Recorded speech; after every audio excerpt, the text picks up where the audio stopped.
Ben voilà, au début de la semaine, il y a 3 voitures solaires qui ont parcouru 900 km sur les autoroutes qui reliaient Waterloo en Ontario et Montréal dans le cadre de la tournée Drive the Future.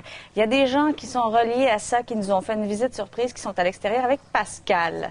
Vous avez de la belle visite ce matin. Oui, Marie-Josée, c'est de la belle visite. Vous l'avez dit, ce sont des véhicules étonnants.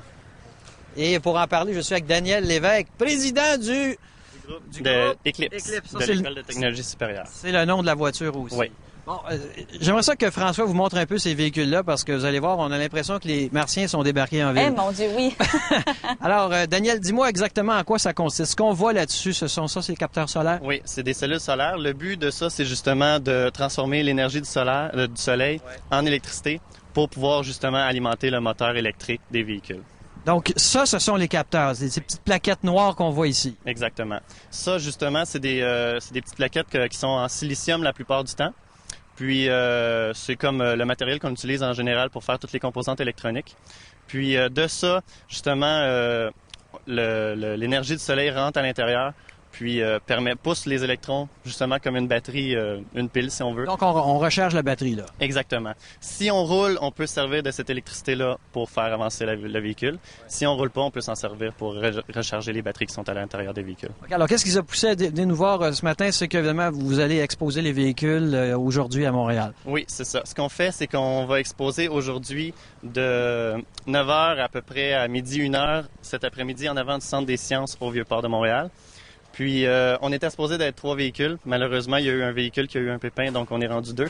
Au départ, il y avait l'Université de Waterloo, l'Université de Toronto et la nôtre. Le but, justement, est de promouvoir les véhicules à énergie solaire. Bien sûr, de promouvoir nos véhicules. Ça, c'est des prototypes, là. Oui, bien sûr. Ça, justement, l'Université de Waterloo, ici, c'est leur 6e prototype. Le nôtre, c'est le 4e. La grande question que tout le monde se pose, un véhicule comme ça, là, ça peut rouler sur combien de kilomètres? Bien, sans recharger les piles. Sans recharger les piles, pour vous donner une idée, quand on fait la course, habituellement, quand on fait un véhicule comme ça, c'est pour une course à la fin, qui est l'American Solar Challenge. Cette course-là, on fait 3700 km. On relie les villes de Chicago à Los Angeles, ce qu'on a fait en 2001 avec Eclipse 4. Puis justement, dans ce périple-là, on n'a jamais rechargé les batteries autres que par les cellules solaires. Et ça peut aller à quelle vitesse maximale? Ça, c'est l'autre question que tout le monde se pose. Ça roule pas à 150 km/h quand même. Ben, ça peut le frôler. Ah. Oui. Le record a été établi par l'Université de Queens. Dans les records Guinness, ils disent 130 km/h. Et le vôtre? Le nôtre, on n'a jamais poussé à sa limite parce que c'est pas le but du véhicule. Le but, c'est l'autonomie. Mais sur l'autoroute, on respecte parfaitement les limites de vitesse. On peut rouler à 100 avec ça, il n'y a pas de problème. Hey, ça a vraiment évolué, Pascal. C'est incroyable. Merci, Daniel. Ça fait plaisir. Alors, pour ceux qui s'intéressent au Vieux-Port, vous pouvez aller voir ça au Centre des sciences. Je comprends. Donc, il va leur falloir du soleil, par contre, pour être capable de recharger non, mais hier, les ils ont batteries. réussi à se déplacer quand même s'il y avait de la pluie. Évidemment, c'est la Avec les pile. réserves. C'est la pile, effectivement, qui faisait le boulot. Aujourd'hui, il n'y a pas de problème.